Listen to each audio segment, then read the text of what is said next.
So, hello, my future physicians. Welcome back to the channel. You are watching our Medicos Dunya. Aphorisms number 1 to 5 are already present video में. Videos तुम्हें उसके मिल जाएंगे और जितने भी notes चाहिए वो डिस्क्रिप्शन एंड पिन कमेंट में मिल जाएगा. वहां से जाके डाउनलोड कर लो. सारे नोट्स फ्री नहीं है, जो फ्री है उनको यूज करो. पसंद आते हैं तो बाकी के ले लो. मैं सिर्फ टॉपिक वाइज बना रही हूँ because I don't have a time to make a complete book for you because I'm doing all single-handedly. Moving ahead with aphorism number 6, the unprejudiced observer. अभी शुरुआत करते हैं नंबर 6 की कहानी से. अब तुम यहाँ की सबसे बेहतरीन डॉक्टर हो चुके हो, एज यू नो राइट. अभी एक रूमर फैल गया है पूरे सिटी में. क्या कि एक इनविजिबल मॉन्स्टर आ गया है, हर किसी के बॉडी के अंदर जाकर वो बीमारियां पैदा कर रहा है. तो अब लोग पैनिक करने लग गए और वो लोग तुम्हारे पास आ रहे हैं. डॉक्टर मुझे लगता है मेरे अंदर कोई है, मेरे को कुछ हो रहा है, मुझे कुछ हो रहा है, मुझे नहीं समझ में आ रहा क्या हो रहा है, but there is something happening inside me. And तुम्हारे जो बाकी के डॉक्टर्स हैं तुम्हारे आसपास के, दे आर सेइंग हाँ हो सकता है, तुम सही कह रहे हो, क्या पता तुम्हें हो रहा हो, तुम्हारे अंदर वो मॉन्स्टर सही में बैठा हो. चलो हम क्या करते हैं, गेस करते हैं कि ये कौन सी बीमारी पैदा कर रहा होगा. चलो हम ये अंदाज़ा लगाते हैं कि कौन से ऑर्गन को ये अफेक्ट कर रहा होगा. हम इमेजिन करते हैं इंटरनली अपने बॉडी को और फिर सोचते हैं कि क्या हो सकता है. यानी वो लोग क्या कर रहे हैं, गेस कर रहे हैं, थ्योरीज बना रहे हैं और एक अपने मन का एक्सप्लेनेशन दे रहे हैं, क्योंकि उनके पास खुद का कोई रियलिटी प्रूफ ऑफ एक्सप्लेनेशन है ही नहीं. तो मनगढ़ंत कहानियां बना रहे हैं एंड बता रहे हैं. तुम सब देखते हो एंड यू आर लाइक सब साइड हटो, अब मैं आई हूँ. ठीक है, फिर तुम जाते हो, पेशेंट को बोलते हो तुम्हें कैसा महसूस हो रहा है. अच्छा, एंड तुम्हें क्या लग रहा है, तुम्हारे अंदर क्या चेंजेस आ रहे हैं. वो बोलता है कि मेरे पैर में बर्निंग फील हो रही है, या फिर मुझे रात को बहुत अजीब सा लगता है सर, या मैं बहुत एंशियस फील कर रही हूँ मैम. देन तुमने सारी चीज़ें सुनी और तुम्हें समझ में आ गया कि ये तो डिजीज़ के सिम्टम्स है. नॉर्मली तुमने डिजीज़ देखा एंड तुमने उसके अकॉर्डिंग मेडिसिन दे दिया और इंसान हो गया क्योर. अब ऐसा हुआ क्यों? क्योंकि मास्टर हैनमन के अकॉर्डिंग कोई भी हिडन डिजीज बॉडी में मौजूद हो ही नहीं सकती. अगर कोई डिजीज है बॉडी में तो वो खुद को एक्सप्रेस आउट करेगी. अगर बॉडी में डिजीज है ही नहीं तो बॉडी क्या एक्सप्रेस करेगा. कभी भी डिजीज किसी भी इनविजिबल चीज से नहीं होती. काइंडली नोट, कोई भी इनविजिबल चीज डिजीज क्रिएट नहीं कर सकता. डिजीज एक प्रोसेस है जो अपनी बॉडी अंदर हुई गड़बड़ को बाहर एक्सप्रेस करने के लिए यूज करता है. क्या डिजीज एक ऐसा तरीका है जिससे हमारी बॉडी हमसे कम्युनिकेट कर रही है कि अंदर सिस्टम में कुछ गड़बड़ी है, एक बार वायरिंग चेक कर लो. समझ रहे हो. डिजीज एक लैंग्वेज है, सिम्टम्स एक लैंग्वेज है तुम्हारी बॉडी का तुमसे कम्युनिकेट करने का. और ये इकलौती बात सच है, imagination is not truth. Kindly note, imagine की हुई चीजें सच नहीं होती, वो सिर्फ एक इल्यूशन है. तुमने क्या किया, तुमने सारे सिम्टम्स सुने, उन सबको कलेक्ट किया, तुमने सारे सेंसेशंस को जाना, सारे मोडालिटीज को जाना, एक full picture of totality of symptoms build किया, उस अकॉर्डिंग रेमेडी दी और पर्सन जो है वो क्योर हो गए. ठीक है. डिजीज जिसे तुम परसीव नहीं कर सकते तुम उसे क्योर नहीं कर सकते. इन शॉर्ट, जो डिजीज रियलिटी में एग्जिस्ट करती ही नहीं है तुम उसे क्योर कहाँ से करोगे, राइट. फाइनली स्टोरी का जो है समरी ऑफ अफोरिज्म नंबर 6.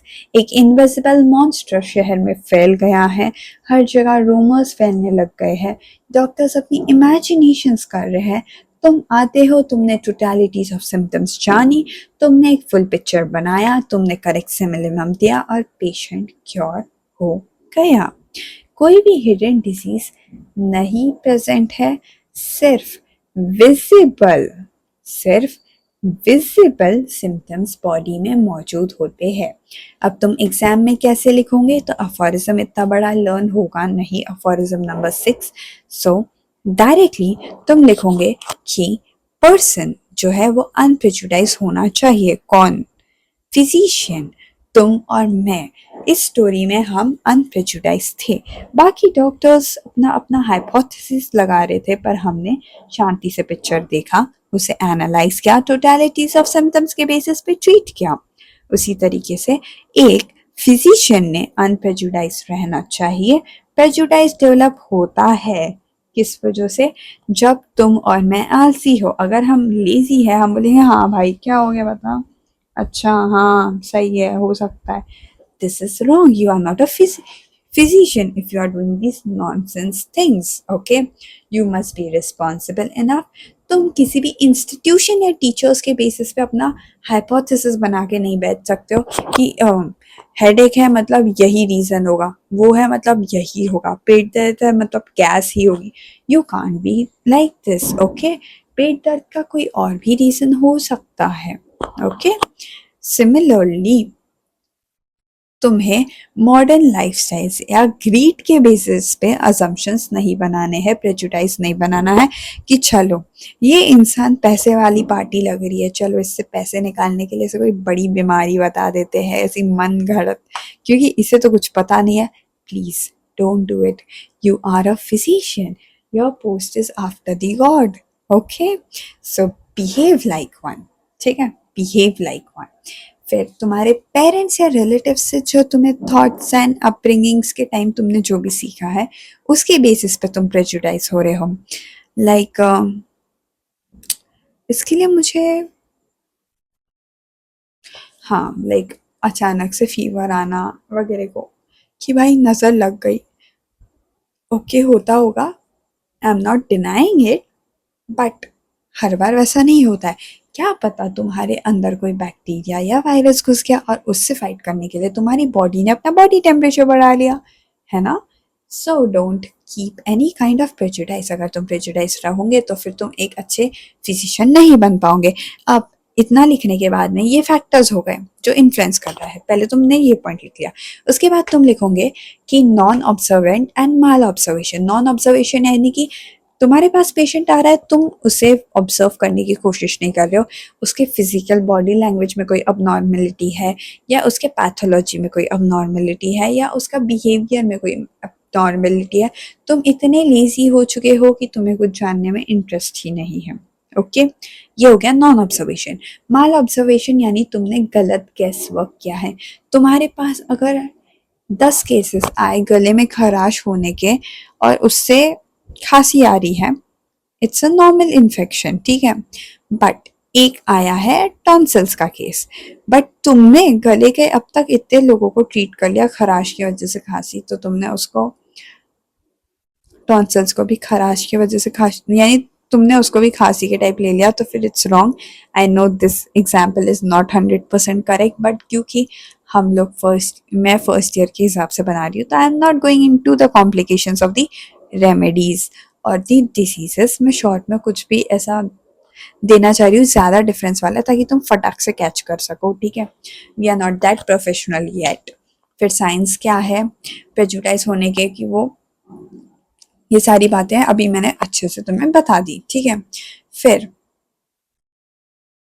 अनप्रेजुडाइज होने की क्या साइंस है, अब हमने बता दिए कौन से फैक्टर्स इन्फ्लुएंस करते हैं प्रेजुडाइज के लिए, ठीक है। तो अनप्रेजुडाइज की साइंस क्या है कि फिजिशियन अच्छे से ध्यान देता है पेशेंट पे, वो क्या फील कर रहा है, वो क्या टोटलिटी ऑफ सिम्टम बता रहा है। फिर उसके अलावा कुछ जो सिम्टम्स है, अगर हमारा फिजिशियन यानी तुम और मैं ऑब्जर्व कर पा रहे हैं कि नहीं, हम इस पर भी ध्यान देते हैं and accordingly we treat them, ठीक है। लास्टली, डीमेरिट्स ऑफ प्रेजुडाइजेस, तुम अच्छा ट्रीटमेंट नहीं कर पाओगे इन शॉर्ट, ठीक है, इसे तुम एलाबरेट कर लेना। एंड इसी के साथ में aphorism number 6 is completely ended. इसके नोट्स तुम्हें डिस्क्रिप्शन एंड पिन कमेंट में मिल जाएंगे। So make sure you follow, like, share, subscribe. Video को जितना शेयर करना है कर लो।